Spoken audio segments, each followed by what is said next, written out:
Greninja या Lucario, Charizard या septile, Infernape या इंसेनेरॉर, कौन है ऐश का सबसे ताकतवर Pokemon? So this is gonna be a part 2 of ranking as top 10 strongest Pokemon. हमने ऑलरेडी पार्ट 1 क्रिएट किया है, उसका लिंक आपको डिस्क्रिप्शन में मिल जाएगा, जहाँ पे ऑलरेडी हमने टॉप 7 तक के पोकेमॉन्स को रैंक कर चुके हैं। और आज की लिस्ट में हम रैंक करेंगे टॉप 6 से फ्रॉम टॉप 1। तो जिन्होंने नहीं देखा उस वीडियो की लिंक आपको डिस्क्रिप्शन में मिल जाएगी, पहले वो लिस्ट चेकआउट कीजिए और हमें बताइए कि आप एग्री करते हो या नहीं। और इस वीडियो में हम रैंक करेंगे टॉप 7 से लगाए टॉप 1 तक। रूल्स क्या है रैंकिंग करने के, वो सारी चीज़ें आपको पार्ट 1 में मिल जाएंगी, तो do check it that out. List में नंबर 6 की पोजीशन पे आता है नागनाडल। नागनाडल ऐश का इकलौता अल्ट्रा बीस्ट पोकेमॉन था जिसको ऐश ने पोकेमॉन सन एंड मून में पकड़ा था। Ultra beast Pokemon specially just like वह किसी और ही यूनिवर्स से आते हैं थ्रू वॉर्म होल्स, और नागनाडल इकलौता ऐश के पास ही सिर्फ पोकेमॉन है जो अभी तक हमें दिखाया गया था। तो नागनाडल वॉज स्पेशल और अनफॉर्चुनेटली वो बहुत ही लेट आया था, तो एज अ पोइपोल उसकी हमें कुछ खास बैटल्स देखने को मिली नहीं थी। बट एज अ नागनाडल उसने अपने आप को 2 बैटल्स में साबित किया था that why he deserve to be on number 6 spot just because of it potential and the power he showed against टापू कोको। और हाँ, लुकारियो के लिए भी, कंसिडरिंग द फैक्ट कि लुकारियो को कुछ ज़्यादा ही ओवर पावर्ड दिखाया गया है किसी भी पोकेमॉन की सीरीज में, किसी भी लुकारियो की बात कर ले अगर, तो considering the fact that Naganadal defeated a Lucario, he deserved to be on number 6 spot for now, especially with the G move of Gigavolt Havoc. So list पे नंबर 5 पोजीशन पे आता है हमारा चैंपियन एस लाइकनरॉक। लाइकनरॉक ऐश का इकलौता shiny ducks form लाइकनरॉक जो of course सिर्फ ऐश के पास ही था, just like Naganadel. In starting as a Rockruff वह ऐश का नहीं था, वह एक्चुअली में प्रोफेसर कुकुई का था। बट बाद में ऐश और रॉकरफ की बॉन्डिंग इतनी अच्छी हो जाती है कि प्रोफेसर कुकुई लेट ऐश कैच, और तब से रॉकरफ ऐश का पोकेमॉन बन जाता है। Later on Lycanroc had some grudge against Gladion's Lycanroc, और वह हमेशा उससे फाइट करके जीतना चाहता था। But unfortunately as a Rockruff वह अब कभी करने में सक्सेसफुल नहीं हुआ। Even after being evolve into Lycanroc वह कभी भी नहीं कर पाया, जस्ट लाइक एस इन्फर्नेप या और ऐश इंसेनेरॉर। और ऐश के लाइकनरॉक की स्टोरी इसी के अराउंड रिवॉल्व करती थी, considering his whole character development around beating Gladion's Lycanroc, or in the most important battle where Ash was in the finale of becoming Alola champion against Gladion, he finally manages to defeat Gladion's Lycanroc, and that was the moment when we all were surprised and happy at the same time, क्योंकि पहली बार Ash champion बना था after 21 fucking years। तो यहाँ Lycanroc being the true ace of, जिसने वो करके दिखाया जो ऐश के किसी और एस ने कभी नहीं कर पाया था इसके पहले, तो उसके लिए उसकी तारीफ करना बनता है। और अभी के लिए considering his 3 strongest Z moves के साथ वह नंबर 5 पोजीशन डिजर्व करता है। So coming on number 4 we have Charizard, Ash का strongest flying type Pokemon. Fire type नहीं बोलूंगा क्योंकि यहाँ पे और भी कॉम्पिटिटर्स हैं।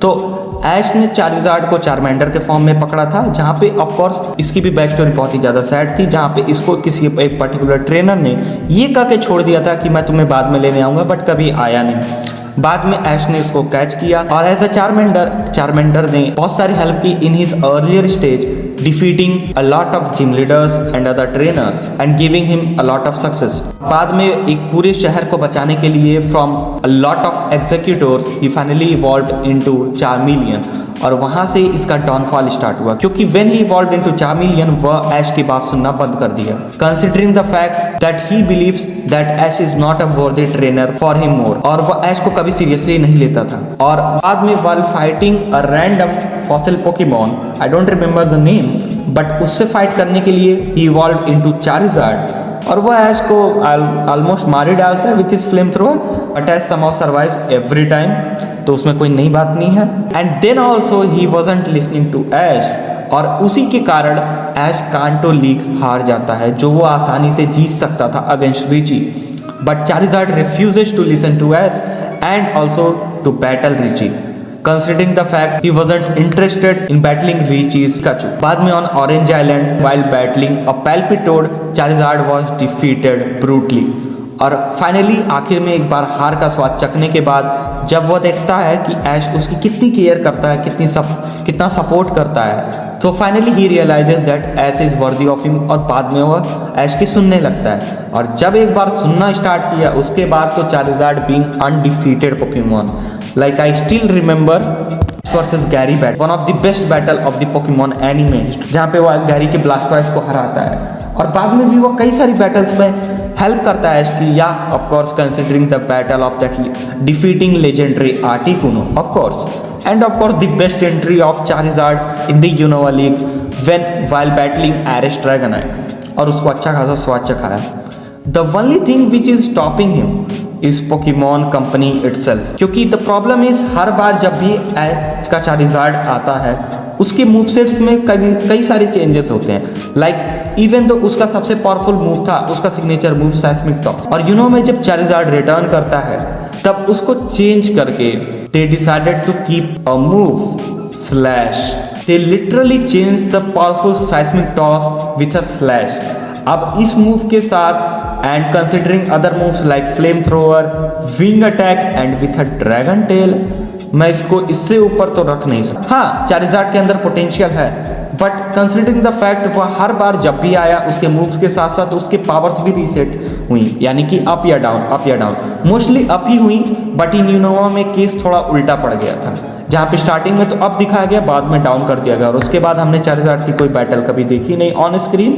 तो considering as a fire type वह अभी के लिए तो नंबर 4 पोजीशन डिजर्व कर। So on number 3 we have a tie, क्योंकि मैं बहुत कंफ्यूज था कि नंबर 3 पोजीशन किसको देनी चाहिए, तो ये आप पे छोड़ता हूं मैं। तो नंबर 3 पे हमारे पास है Incineroar and Infernape, the legendary fire type of Ash and the true deserving strongest fire type Pokemon ever. Similar back story इनकी भी है, जहाँ पे लिटन की बैक स्टोरी थोड़ी ज़्यादा ही डिप्रेसिंग है, जहाँ पे लिटन बेसिकली एक स्ट्रे कैट था, मीन्स उसका कोई मालिक नहीं था, उसको स्टार्टलैंड नाम का एक पोकेमॉन जो है पाल पोस के बड़ा करता है, उसका ख्याल रखता है, सब कुछ करता है, बट एट द एंड एक टाइम आता है, एक फेज आता है जब वो उसको हमेशा के लिए छोड़ के चला जाता है। I mean he actually died, और उसके बाद वह टूट जाता है पूरी तरह से। और वहाँ पे वो मोमेंट आता है जब ऐश उसके साथ खड़ा होता है, when he wasn't his trainer at that time. बाद में ही हैड अ ड्रीम, और जहाँ पे स्टार्टलैंड उसको समझाता है टू मूव ऑन, और इस तरह लिटन हिम्मत करके ऐश की जर्नी में उसके साथ जाने को तैयार हो जाता है। लिटन जब से ऐश के साथ आता है, he also started having some rivalry against professor Kukui's Incineroar, जो रॉयल मास्क या मास्क मैन के नाम से फेमस थे, और उनका Incineroar was the strongest Incineroar on the Alola league at least. बाकी का हमें पता नहीं है ऑन स्क्रीन। तो when Litten saw professor Kukui's Incineroar या मास्कमैन इन्सिनरोर, वह उससे जलने लगा। He started having some jealousy kind of thing and he started having some kind of rivalry. But वह कितना भी कोशिश कर देता, इन्सिनरोर तो इन्सिनरोर है और लिटन है, और कभी वो उससे जीत नहीं पाया। कई बार कोशिश किया, and as similarly he evolved into a Torracat while battling Incineroar in a battle, और वहाँ भी वह हार जाता है।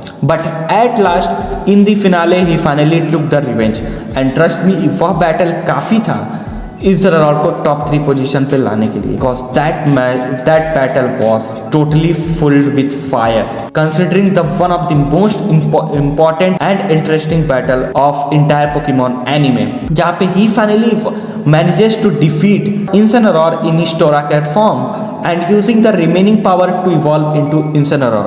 हाँ, दुख इस बात का जरूर है कि हम कभी उसको एक्शन में नहीं देख पाए थे Incineroar, बट पोकेमॉन जर्नीज में हमने उसको देख लिया by using his signature move darkest lariat. तो एटलीस्ट इतना हमें पता है कि उसको अपना सिग्नेचर मूव तो आता है।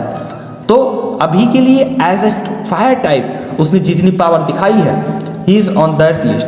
एंड टॉकिंग अबाउट इन्फर्नेप, तो उसकी भी बैक स्टोरी कुछ ज़्यादा ही सैड, जहाँ पे वह एक स्पेशल पोकेमॉन की तरह दिखाया गया है हमें, जहाँ पे उसके पास एक स्पेशल ब्लेज एबिलिटी थी जो कि बाकी ब्लेज एबिलिटी से कई गुना ज़्यादा पावरफुल थी। And seeing that ability, Paul decided to take Chimchar and train him so that he can take out his hidden ability, that Blaze ability, ताकि वो एक बहुत ही पावरफुल पोकेमॉन बन पाए। बट वो कितनी भी कोशिश कर लेता, वह कभी भी उस एबिलिटी को बाहर नहीं निकाल पाए, कंसिडरिंग द फैक्ट वह उसे बहुत बुरी तरह ट्रीट करता था। बिकॉज पॉल का मानना था कि पोकेमॉन को स्ट्रांग होना जरूरी है, डजेंट मैटर उसको क्या केयर मिलना चाहिए, सपोर्ट मिलना चाहिए, वो बस उसको यूज एंड थ्रो की तरह देखता था at least on that moment। और बाद में in a battle where Paul finally decided कि अब चिमचार का कुछ नहीं हो सकता, अब वो उसे ट्रेन नहीं कर सकता, अब उसको कोई अच्छा पोकेमॉन देखना पड़ेगा। He released him, and when he released him as catches him, और फाइनली वहाँ से चिमचार और ऐश के बॉन्ड की शुरुआत होती है। And after that he tried to use Blaze a lot of time, और जब भी यूज करता है Ash tries his best to calm him, क्योंकि वह आउट ऑफ कंट्रोल हो जाता था। बट इन्फर्न फाइनली अपने ब्लेज एबिलिटी को काबू करना सीख जाता है, और उसके बाद in the finale they both meet once again, जहाँ पे उस ऐश को अपनी सारी हारें याद आती हैं, जो भी वो बैटल्स वो पॉल से हारा होता है। And finally Infernape proves why he is one of the strongest fire type Pokemon of Ash by defeating Paul's Electivire, और तब से वो पोकेमॉन फैंस का फेवरेट पोकेमॉन बन गया था। At that's he is ranked on number 3 position alongside इncineroar। So coming on number 2 and second final Pokemon of Ash which are again a tie, क्योंकि अब ऑफकोर्स ये बहुत ही कंट्रोवर्शियल हो जाएगा, मुझे पता है, तो ये भी मैं पोकेमॉन फैंस पे ही छोड़ता हूँ। Which are more like a master and a disciple, मतलब गुरु और चेला टाइप्स हैं। Which are Lucario and Greninja, considering Greninja trained Lucario in Pokemon Journeys to control his aura and bond power. So Lucario Greninja के बारे में ज़्यादा कुछ बताने को तो है नहीं। Ash caught Lucario as in the egg form, और in the egg form only वह ऑरा को महसूस कर सकता था, और Lucario just like Ash Froakie as being a Pokemon वही ऐश को चूज करते हैं as a trainer. Instead of trainer choosing Pokemon chooses trainers in both cases, और वहाँ से इन दोनों स्पेशल पोकेमॉन्स की बॉन्डिंग की स्टार्ट होती है, और पूरा कालोस एंड जर्नीज आर्क पूरा बेस्ड होता है इन दोनों के डेवलपमेंट पे, जहाँ पे of course when they fully evolved into Greninja and Lucario they both unlock there full potential. अब प्रॉब्लम ये थी कि considering the fact that Greninja has more experience with the bond phenomena, वहीं लुकारियो के पास तीन फॉर्म्स थे, mega form, aura form and the bond form, जो कि ग्रेनिंजा ने ही उसे सिखाया था।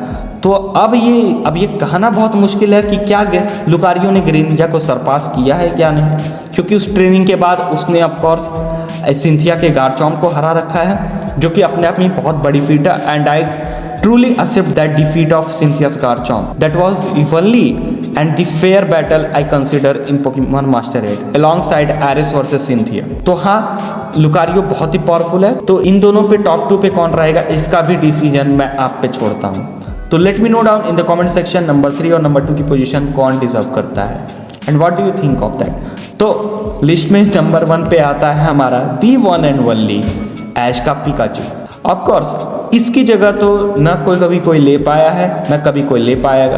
पोकेमॉन कंपनी का मैस्कॉट और ऐश का नंबर 1 पार्टनर पिकाचू हमेशा ही रहेगा।